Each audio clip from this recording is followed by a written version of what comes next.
Welcome, welcome, welcome to the TCAT 10-minute take. It is I, your host, Sheree L. Stewart, and with me, as always, is my intrepid co-host, Don the Legend Chambers. And today we are talking about in our 10-minute take. I'm going to use 10 minutes loosely because we're talking about the Snyder cut of Justice League. Yes. But before we get started, make sure you click that subscribe button and you click that bell to get all the 10-minute takes. Usually they're around about that as soon as they drop. Yes. Because we have a lot to say and we have a lot of thoughts. And if Don is wrong, I'm going to have a whole lot to say to refute everything that he says. And that in itself might take 10 minutes. So this is going to be good. Always, Mr. Chambers will go first and go. Justice League, the Zack Snyder cut. It has happened. It is here. It is out there. Okay. Where to begin? It's funny. About 2 days before this came out, I watched the Joss Whedon version, and I watched it I just wanted to have that in my mind, just to sort of see its flaws and just see what's going on here, and compare it to Zack Snyder. So here's what I'm going to give the Zack Snyder cut a whole lot of credit for.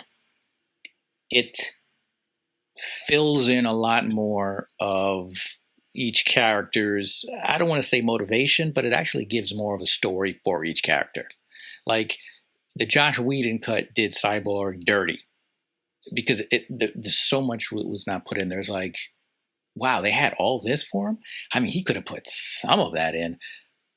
So I'm like, all right. I felt the Flash sort of backstory kind of felt the same. He wasn't as, I don't know why that they sort of want to make the Flash like he's supposed to be like the Ant-Man, the comedic relief for some reason. I don't know why. From what little bits I know from in the comic books, never quite came off like that to me. But if this is the direction they want to go, I mean, that's fine. In this version, he seemed a little less quippy. He's still kind of the comedic relief, but not quite as much. I thought the Aquaman sort of back-ish story was cool, although I didn't think it added anything new because I kind of got the same feeling I kind of got his same mindset in the Joss Whedon version as I did in this one, although it was cool to see Mara and William Dafoe as Vulko. I was like, all right, that's cool, but I sort of got the same sense in the Joss Whedon version. He wasn't too keen on helping out, and then he's sort of like the reluctant person in this. For Wonder Woman, I was like, okay, it sort of felt like the same backstory, a little bit more added to it, which is great. I don't know if it was all necessary, but okay.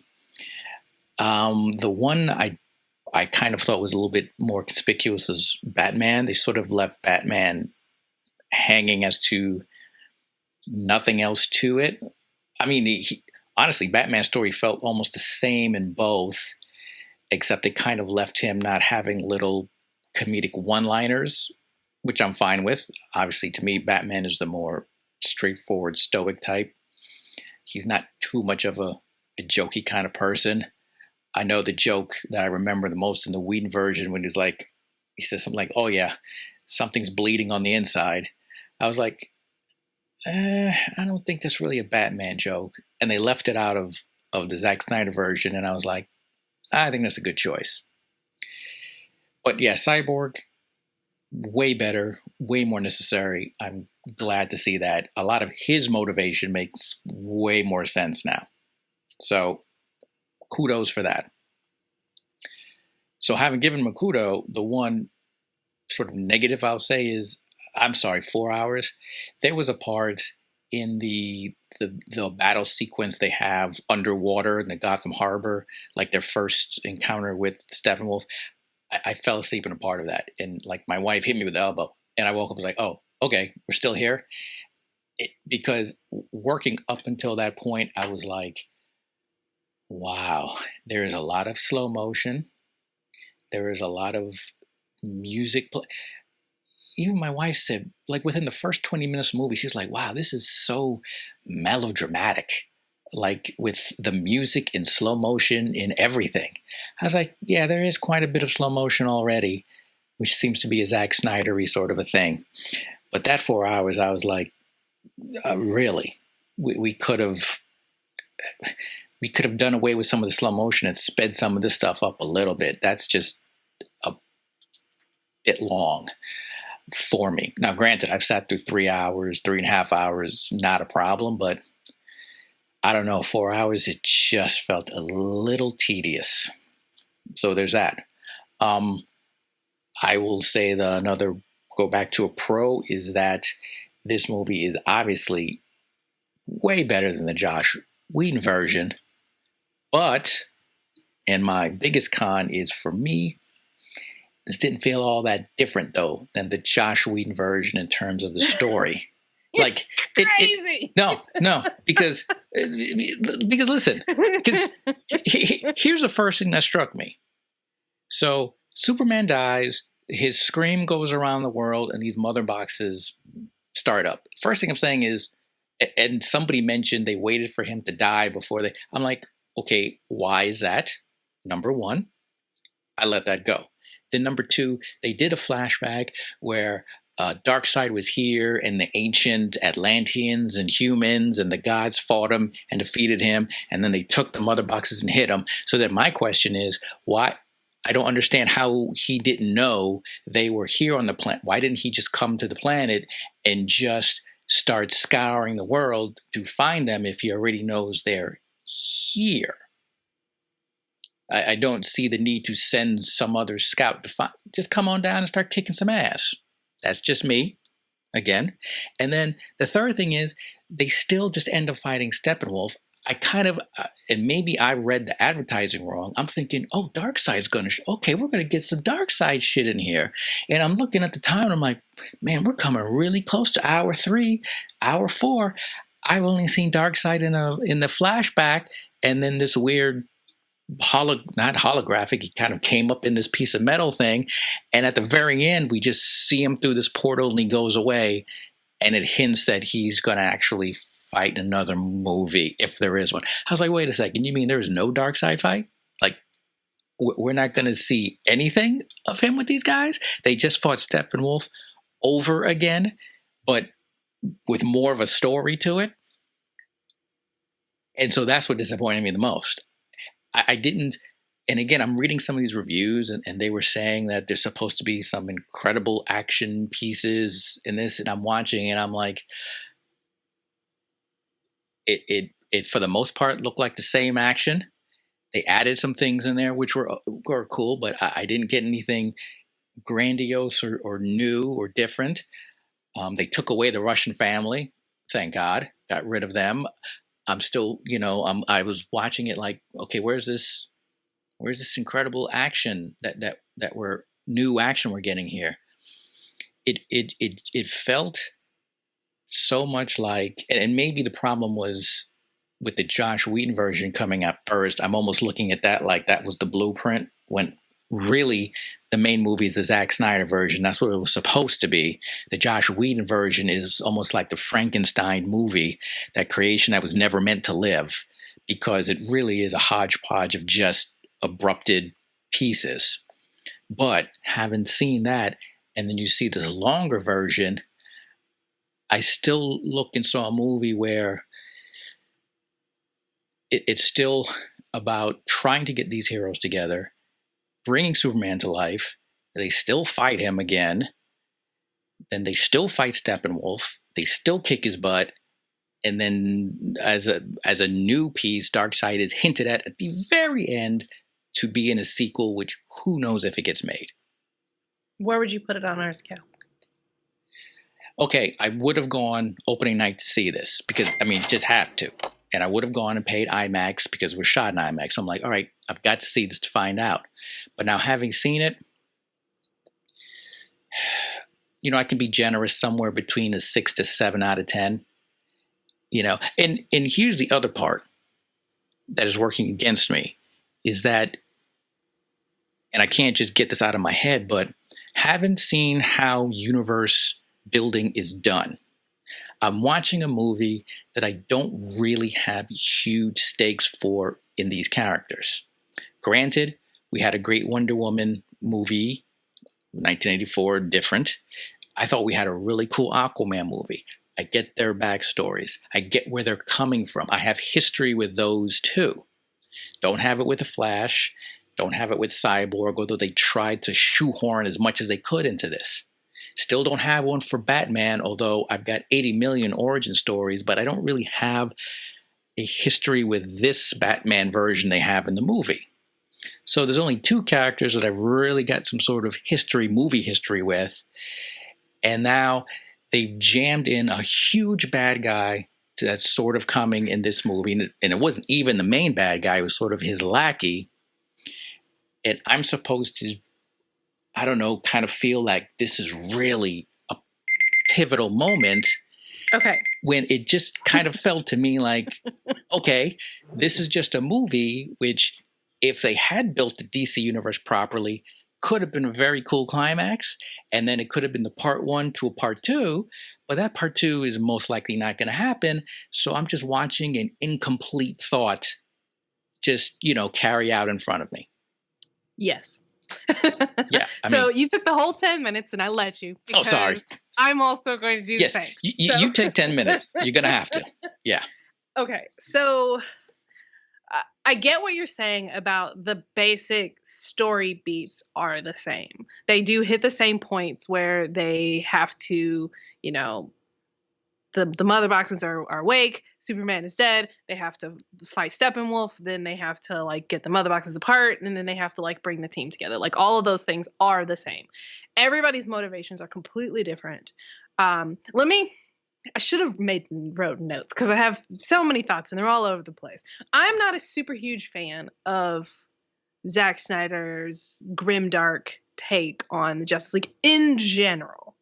So, Batman versus Superman and the other ones, Man of Steel, I'm not a super huge in love with that. However, this movie definitely is coherently part of that group of movies where the Joss Whedon movie did not fit in what we had already established. And one of my biggest problems with that movie to begin with was the fact that they were trying to be this Marvel clone where they were trying to make it funny. Flash was tripping all over the place and falling down every 2 seconds. The colors were super bright. They did all those weird reshoots to make Superman's character a little more lighthearted, and then we had Mustache Gate because they did all those ridiculous reshoots for scenes that clearly don't matter because they took all of those out. All those weird mustache scenes. Yeah. Thank God. The Batman's motivation throughout this version of the movie is to he has this idea that, now that Superman's dead, I need to get these other heroes together in case we are under a threat.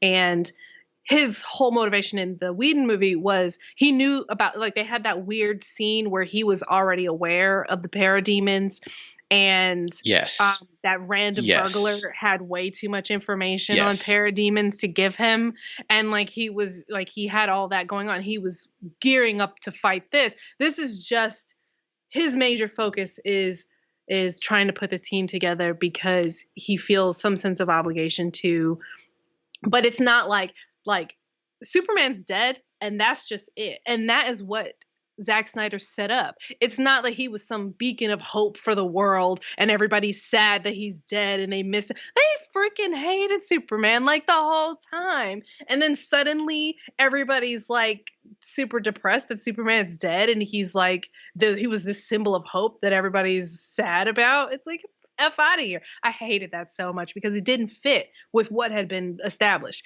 Nobody was sad that other than Lois and Martha, nobody was sad that Superman was dead. It was and that's that's the whole issue in how they've decided to treat Superman and Man of Steel.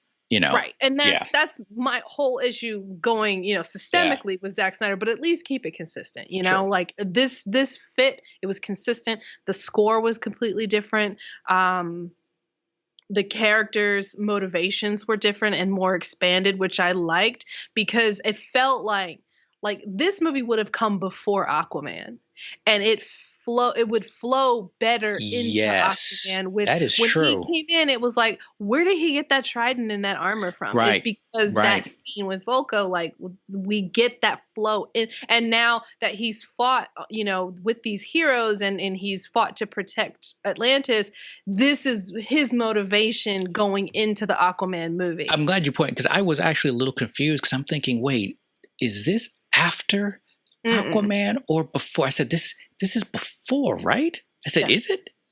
And so that is hugely helpful. But then This isn't that hold on? But maybe you can clear it up. But then isn't that a tad confusing? Because if it's before the Aquaman movie, and in the Aquaman movie, I do not recall any sort of even references to say a fight against like the Steppenwolf, or like say if the part two was actually Darkseid. It's kind of weird that it then goes from this major to then him actually afterwards, becoming King of Atlantis. No, because he helped defend Atlantis, but they didn't know. And then he wasn't getting any kind of respect that he probably should have gotten because it was like Mm, he was doing all this stuff he chose the surface over Atlantis, and he had that trident, and it was like in the Joss Whedon version, it was like, where did he get that from right, if he has nothing to do with Atlantis? right. Um, and it just feels like the only thing that I didn't like about this movie, because I definitely liked it, Hmm. it could have been an hour shorter. They could have kept every single scene that they added in, and then trimmed some time off of scenes that were a little too long. There were a lot of scenes that were a little too long, and the slow motion, but I wouldn't have cut any scenes specifically, but I would have trimmed up some scenes and made them a little bit shorter, just because 4 hours is a lot to ask of people, but I understand. And then, I know Zack Snyder took a scorched earth approach to everything that Joss Whedon had done. And while I do appreciate that, there were a couple of scenes that I missed that I liked. Like when Batman gives that pep talk to the Flash about just save one and you'll know what to do. Like I missed that. I know. I was kind of looking. Um, I was looking for that. I'm like, oh, that's yeah, gone. but that was a Whedon edition, and so it was. And then there was one where Aquaman sits on Wonder Woman's lasso and has like that deep, heartfelt confession. That Like would have been awesome. I I missed would that. like that. Like I liked that one, and I missed it when it wasn't there. I do like that but we got a little bit more sense of him in this version, just Yeah. when he's like more sympathetic towards Cyborg. He's like, kid's dad just died and we're going to send him in to do this, and that decision to bring Superman was a team decision. It wasn't just Mm, Batman's kind of pressing the issue, and they explained the mother boxes and Darkseid's motivation to do true. whatever, Get and that. Steppenwolf's real motivation, like Steppenwolf had Yeah. no motivation I get. whatsoever. And He was that just that like made sense. That was good. doing it what to do. And the other version, we just got that they were going to use the mother boxes to bring Superman back to life, but we had no indication that they understood why or even had a concept of why that might possibly work.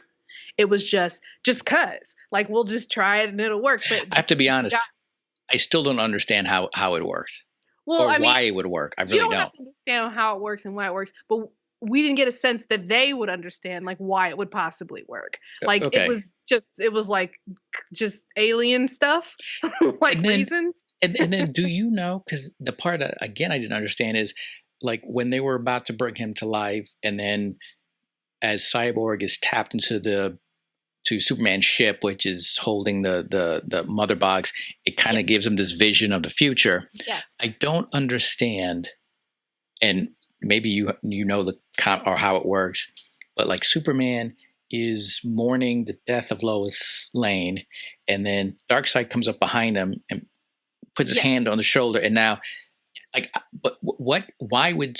Because would not Superman blame Darkseid for the death of Lois Lane? Well, what happens is Is will to be maybe is the whole reason why he's doing this on Earth is because he's looking for the anti-life equation. right? And the anti-life equation will give him the power to control other people using their vulnerabilities. And Superman doesn't have any vulnerabilities except for Lois. Except, And so that moment of weakness, he's able okay, to come in and gain control over him. okay. So it's not like he convinces him to turn bad. I was He wondering, like yeah, how does he? that Okay, moment of okay, grief to get in there. okay. There was one thing I didn't like, which was the Martian Manhunter scene, where he was. I loved that new version of the scene, the interaction between Lois and Martha. That was a Good. major improvement over the previous version where Lois has completely shut down Mm-hmm. and isn't even going to work anymore versus just working on puff stories, and their interaction was so much more meaningful. Right. However, having that be Martian Manhunter instead of I know. Martha I was a little disappointed. I was like, kind of a oh. bummer because it's like, I was like, really really? wanted that scene between Yeah. those two women to be what it was instead of what it is. Yeah. And General Stanwyck, was always intended to be Martian Manhunter. I just feel like that reveal could have happened in a way that didn't take away so much from Martha Kent and Lois. Right. But that's, probably neither here nor there at this point, since we're not going to get any more Justice League, this incarnation of everything. I do think overall this was a more coherent, it was a better, Yes. addition to what we already had before. Yes. It has, the steps make more sense, like the 6 acts. Yes. It doesn't feel like there's a whole lot of missing information where, how did they get there? Why are they doing that? Who told them that would be a thing? Like, where did they get that information? Like, everything is in there and it's laid out in a way that makes sense instead of these leaps of logic that the audience is expected to take. Yeah. I will say to what you said with what was missing that you hope would have been back in there.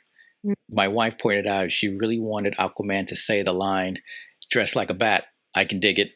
She was really looking forward to that because she said for some reason she thought it was like one of the funniest things. I mean, because his character was much more wild and funny. Yes. Like they definitely they were forcing that humor into this grimdark Justice League because they wanted to compete with the Marvel formula.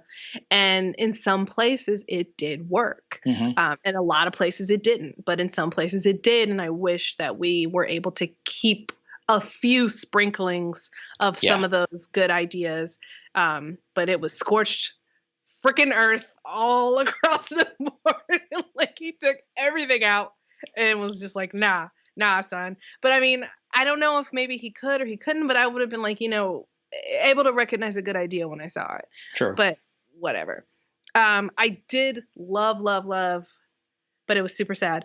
The real stakes in Themyscira when, all of those Amazons in the Whedon version, when Steppenwolf busts out of that mother box holding area, he just busts out of it. So we can assume that all those Amazons came out of there and they were fighting him. But that whole temple came down. Yeah, that's true. And they all sacrificed to try to hold them back. And that was a huge sacrifice for Diana's mother to make, and the Amazons to make in general. And that was completely scrubbed, how devastating that was. It just seemed like Silas Stone from Star Labs, like his choices and sacrifice in their relationship, man, they did Cyborg dirty. You said, I don't need to say it again.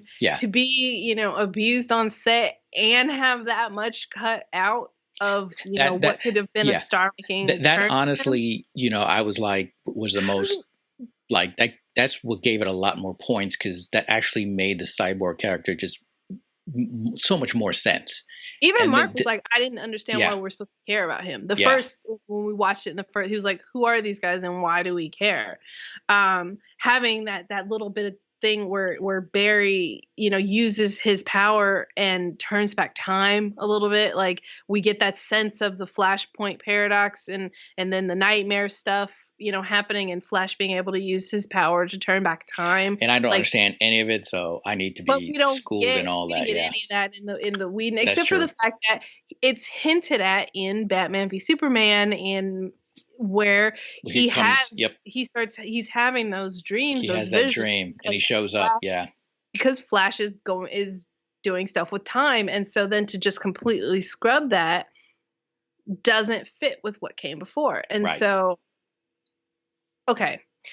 I would say if you have HBO Max, watch this. If you don't, go to the movies and watch it. If you got the vaccine and you don't want to get Rona, this was definitely worth a full price movie ticket. It's beautiful in the IMAX format. I don't think it's necessary to spend the extra money to go see it in IMAX. I would. I would just do it. I'm like, if I'm going to be here 4 hours, let's do it. You're going to be out and you're going to just do it all out. Yeah.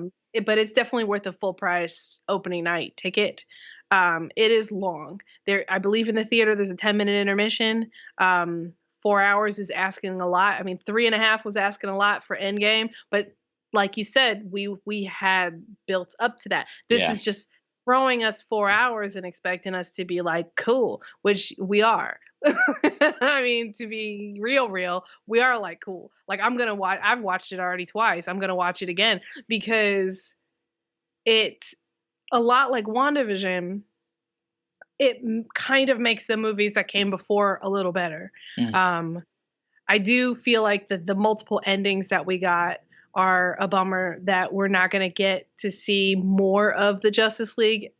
However, knowing the direction he wanted to go in with some of this stuff, I'm not a huge super fan of.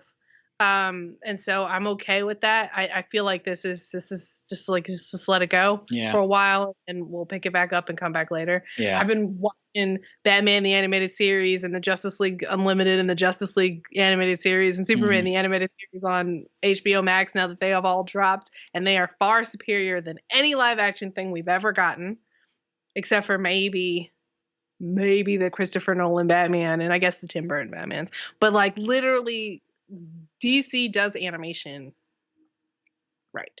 For some reason, Marvel animation sucks. Like, their animated movies are the worst, but their live action stuff has been on point. But this is what it is. It bees what it do. It bees what it do, man. Bees what it do. It's good enough diploma. Like, it's good enough to watch in a movie theater and be satisfied that you didn't get cheated out of your money. Yes. It gave you a whole lot of movie. Yes. You get a whole lot of movie for that ticket. You get a whole lot for that ticket. And you got a whole lot of review for this one. It just had to be done. For 4 hours, it's a whole lot of review. And you can get a whole lot more reviews when you hit that subscribe and you hit that bell, that notification for more 10-minute takes that we post out here on YouTube. And to make it even easier for you, all you have to do is go to our website, tcadnetwork.com. We've got all of our podcast episodes on there, all of our YouTube 10-minute takes on there, as well as the reading and all the episodes of Good Morning Antioch. So that's tcadnetwork.com, or come straight here to YouTube, hit the subscribe button, and hit the bell. Next time, Falcon and the Winter Soldier, we're going to get a couple episodes in. Yeah. Kind of give you a recap of like the first half and how it's going. Movie-wise, I'm seeing Godzilla versus Kong. I am crossing my fingers. Maybe I can see that in the theater. Still a little close. I'm going to see. If not, still going to watch it at home if need be. Looking forward to that one. Coming up too. That is true. I think that's next month. So, we definitely have Kong versus Godzilla. Looking forward to that. So again, I'm in it to win it. In it to win it. Subscribe, hit the bell, stick around. More 10-minute takes coming your way. See ya. Listen.